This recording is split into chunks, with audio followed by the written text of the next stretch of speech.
नमस्कार प्रेक्षकांनो, मालिकेमध्ये काय खतरनाक असा ट्विस्ट आपल्याला बघायला मिळतोय. आता इकडे स्वतःच्या बापाला 5 वर्षापासून दडवून ठेवल्याचे राजकुमारचे सत्य आता इकडे तिलोत्तमाला कळतो. तिलोत्तमा राजकुमारचे कानफड फोडते. तिलोत्तमा राजकुमारला फार मोठी अशी शिक्षा देते. आता इकडे सारंग सावली पुन्हा असे एकत्र होता. आता इकडे ओवी आणि बीरच्या मास्टर माइंडनी त्यांचे आजोबा परत येता. बरं, आता इकडे ओवी बीर त्यांची कोणती मास्टर माइंड प्लॅन साधता, त्या आजोबांना कशा प्रकारात परत आणता. आता इकडे राजकुमारचं सगळं सत्य ते तिलोत्तमाला कशा प्रकारात कळतं. तिलोत्तमा राजकुमारला कोणती शिक्षा देते. सारंग सावली कसं काय एकत्र होता, ते सगळं आपण आजच्या भागामध्ये बघूया. आजचा भाग फारच जबरदस्त असणार आहे. अगदी व्हिडिओ प्रेक्षकांनो शेवटपर्यंत बघा.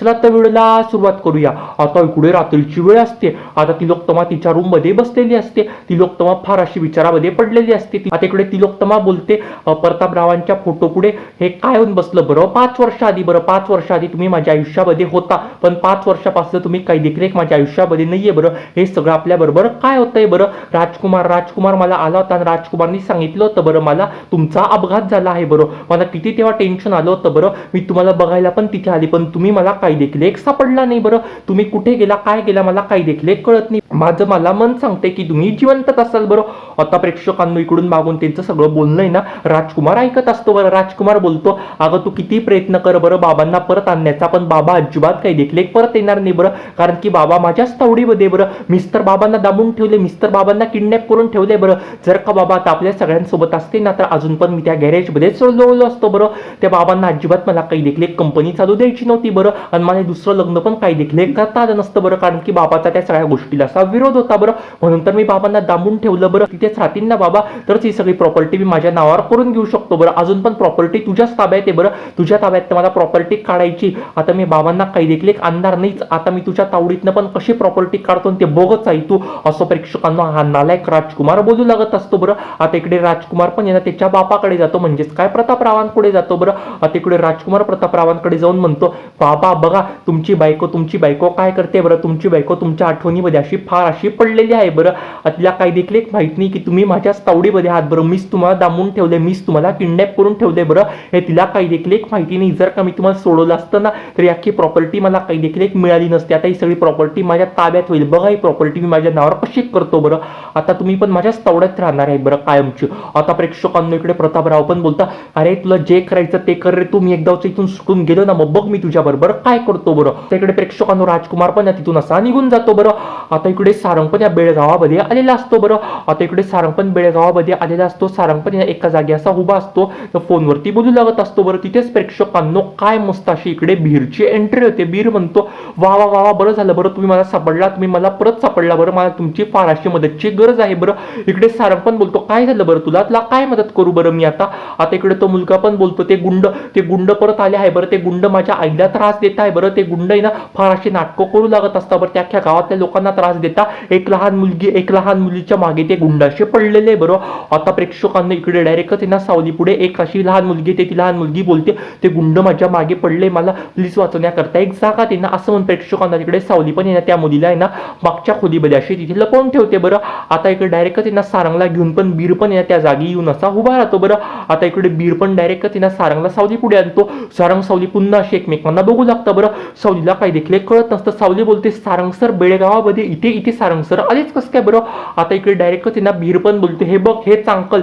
ह्या चांकलने ना मला त्या गुंडांपासून वाचवलं होतं. बरं, ह्या चांकलने मला मदत केली होती. बरं, आणि आता हे चांकल त्या मुलीला पण मदत करतील. बरं, आता इकडे प्रेक्षकांना सारंगनीच त्या मुलाला पण वाचवलेलं असतं. बरं, आता इकडे सारंग बोलतो, सावली तू इथे कसं काय. बरं, आता इकडे सावली पण बोलते, मी इथेच राहते, तुम्ही इथे कसं काय आलात. बरं, आता प्रेक्षकांना इकडे सारंगला पण असा फारसा सावलीवरती संताप झालेला असतो. आता इकडे सारंग काही देखील सावलीशी बोलत नाही, तिथून असा निघून जातो. बरं, आता इकडे सावली पण अशीच निघून तिच्या बेडरूम मध्ये चालली जाते. बरं, सावली अशी बेडरूम मध्ये बसलेली असते. सावली बोलते, हे सारंग सर इथे आलेच कशाला असतील. बरं, आता इकडे सावलीला पण सारंगवरती फार असा राग असा येऊ लागत असतो. बरं, सारंगने तिच्या बोलण्यावरती काही देखील विश्वास ठेवला नसतो असं इकडे आता सावलीला वाटू लागत असतं. बरं, आता इकडे सारंग पण बोलतो, सावली इथे असेल असं मला अजिबात काही देखील वाटलं नव्हतं. बरं, पण सावलीचा मात तो काही देखील उतरला नाही. बरं, आता इकडे सावली फार अशी चुकीची वागते. बरं, सावलीने माझ्या आईला नको ते फार अशी बोललेली आहे. बरं, मी तरी तिला माफ केलं असतं बरं, पण सावली किती राग आला होता बरं तिला. ती कशी बेडरूम मध्ये तिच्या घरामध्ये अशी निघून गेली बरं.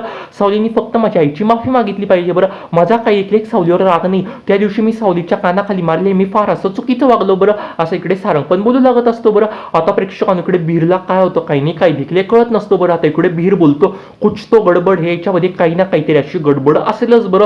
हे दोघे असे एकमेकांना बघून असे इकडे तिकडे खबर चालले गेले बरं. ह्या काकामध्ये काहीतरी 100% गडबड आहे बरं. ह्या अंकल मध्ये काहीतरी एक गडबड आहे बरं. कारण की ह्या अंकलनी ना जेव्हा माझ्या आईला बघितलं तर तिचा चेहरा असा एकदम असा वेगळाच झाला होता बरं. माझ्या आईने पण त्या अंकलला बघितलं तर तिचा पण चेहरा असा वेगळाच झाला होता बरं.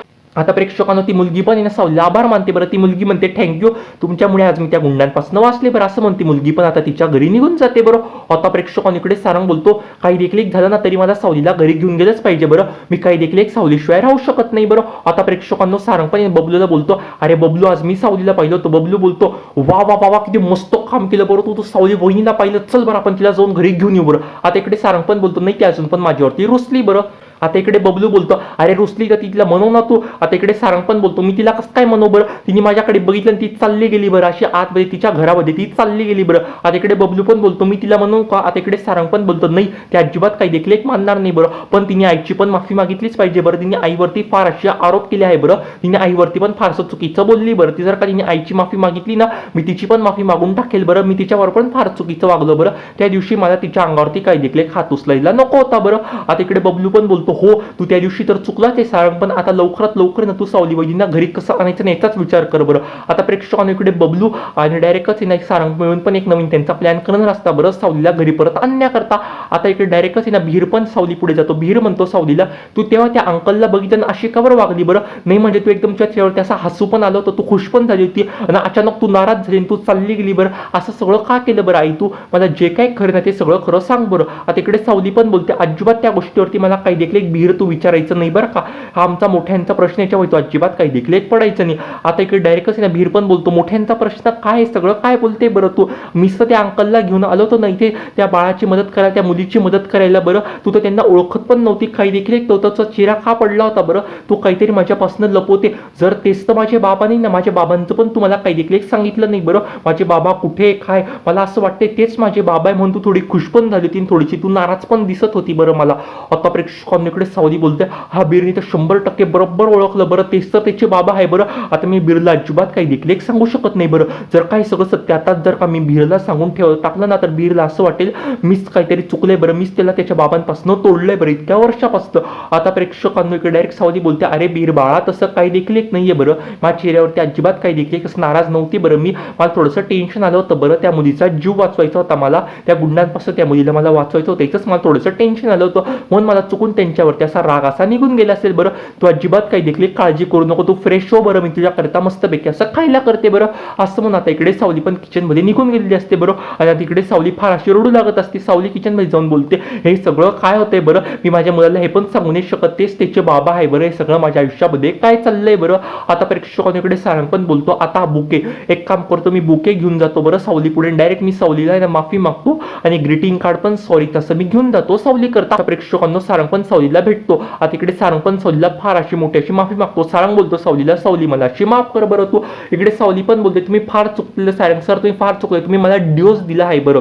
आता प्रेक्षकांनी इकडे प्रतापराव पण ना कशी मशी तिथनं सुटता बरं. आता इकडे प्रतापराव पण ना त्या गुंडांपासून त्या तावडीतनं असे सुटलेले असतात 5 वर्षानंतर बरं. आता इकडे प्रतापराव पण त्या गुंडांना अशी धूळ चोखून तिथनं असे पळता बरं. त्यांना एकच संधी मिळते तिथनं पळायची बरं. आता ते एका ठिकाणी पळता आणि पळत पळत ते खाली असे पडून जाता बरं. आता प्रेक्षकांना तिथे बिहीर पण असा खेळू लागत असतो बरं. आता इकडे बिहीर पण प्रतापरावांना पाहतो. आता बिहीर डायरेक्ट प्रतापरावांना बघून त्यांच्याकडे जातो बरं आणि त्यांच्या अंगाला असा हात लावतो. ते तुमच्या बरोबर हे सगळं काय होतंय बरं आजोबा, हे सगळं तुम्हाला काय झालं बरं असं म्हणून प्रेक्षकांना आता इकडे डायरेक्टच बिहीर पण त्यांना ना घरी असा घेऊन येतो बरं. आता इकडे बिहीर पण त्यांना घरी घेऊन येतो. राजकुमारचं जे काही भांडण असेल प्रेक्षकांना लवकरात लवकर तिलोत्तमा पुढे येणार असतं. राजकुमारचं भांडण तिलोत्तमा पुढे आल्यावरती आता इकडे राजकुमारच्या विरोधामध्ये तिलोत्तमा कोणता निर्णय घेईल, मालिकेत नेमकं काय काय होईल ते सगळं पाहणं तर फारच रंजक ठरणार आहे बरं. अशाच मालिकेच्या डेली अपडेटसाठी आपल्या चॅनेलला आता सबस्क्राईब करा. धन्यवाद.